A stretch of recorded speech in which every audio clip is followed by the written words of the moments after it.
Still been getting good feed while she's waiting to have her calf. And today she's eating pretty good again, so I don't know if that means she'll go off her feed for a day. But she's about too wide for this stanchion now. This poor side's even tighter. She's leaning over this way a little bit. She has to push herself through.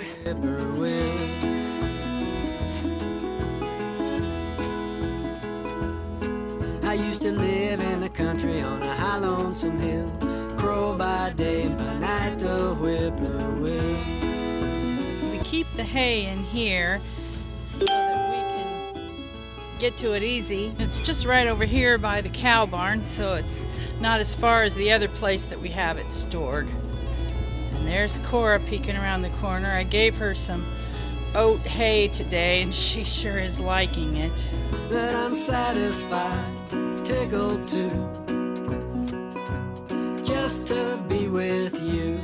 Good morning. I'm out in the cow barn this morning because we've been working on getting ready for Cora's calf. Cora is our cow, in case you don't know about her. When the coronavirus started, we had an inkling that it was going to be a pretty major deal and that it was going to cause a whole lot of chaos in the world and in our country.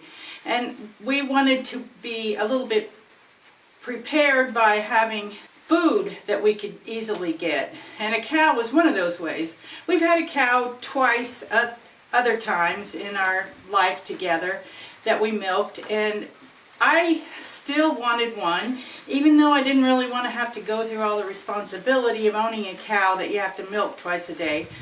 But if we were going to be stuck home with a virus, which we are, we decided that it would be really good insurance to have that in case something goes totally haywire.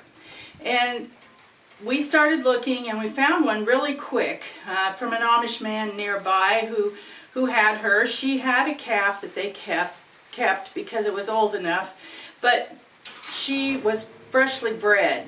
In fact, we think she was in heat because the bull was following her around when we were there.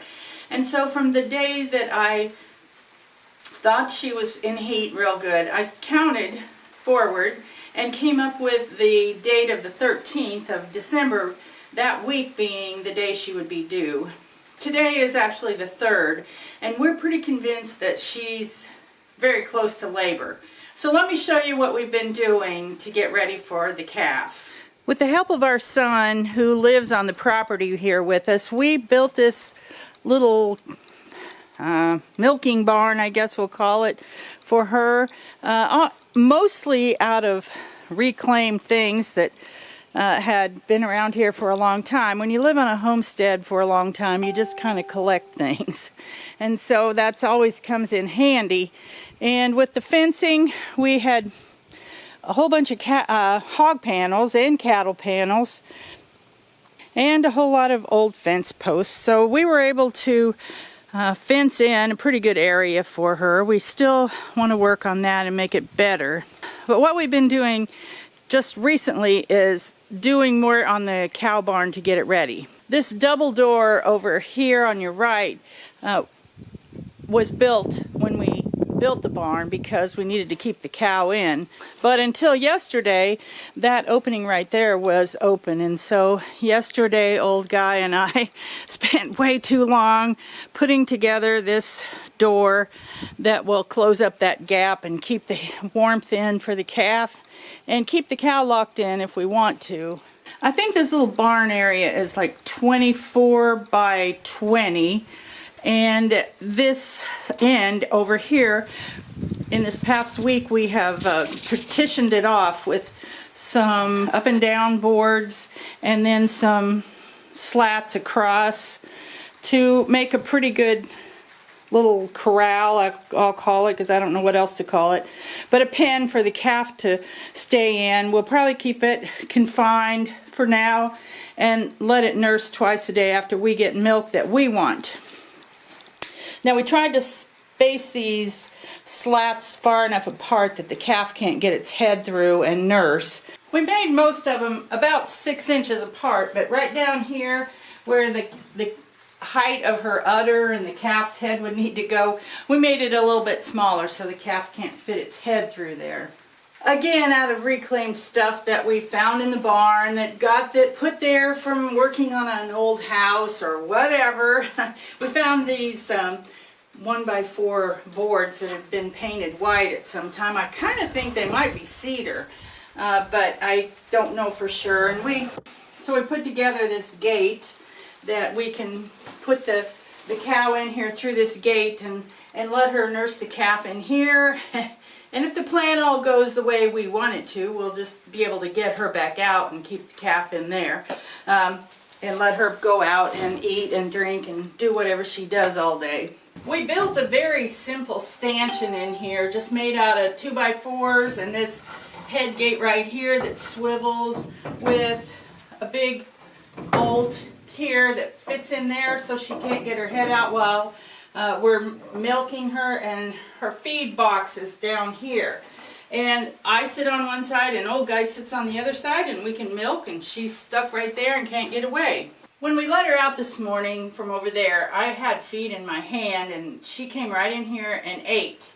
I put her several flakes of hay down there and she kind of picked at it a little bit, but I see she has left the hay and she's not in the barn, so I'm thinking I will go see if I can find where she is.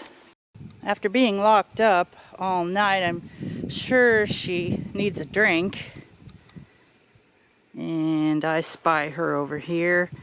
She's eating grass. What little bit of grass there is out there to eat right now. Hello, Cora. How you doing? I'm glad you're finding some green grass to eat. How you feeling? Are you in labor or anything?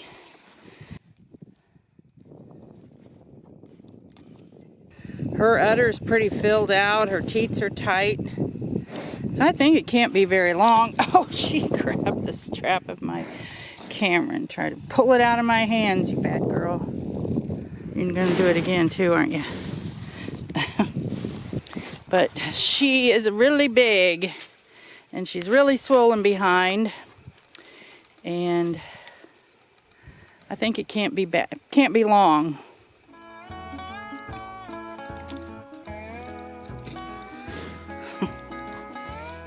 Now she's gonna follow me to the barn because she thinks I'm gonna give her something to eat.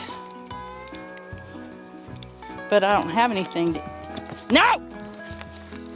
Well, I promise that I won't be gone too long. I'll be thinking about you every minute that I'm gone. Don't you do it.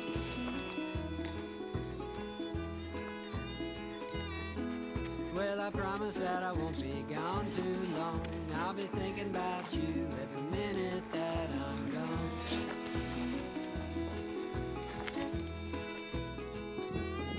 Well, I'm satisfied. She wonders what's going on. Just to be with you. Gonna eat some of your hay now? No?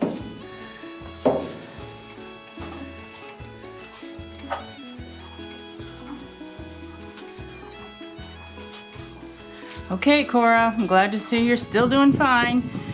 I'll be checking on you later.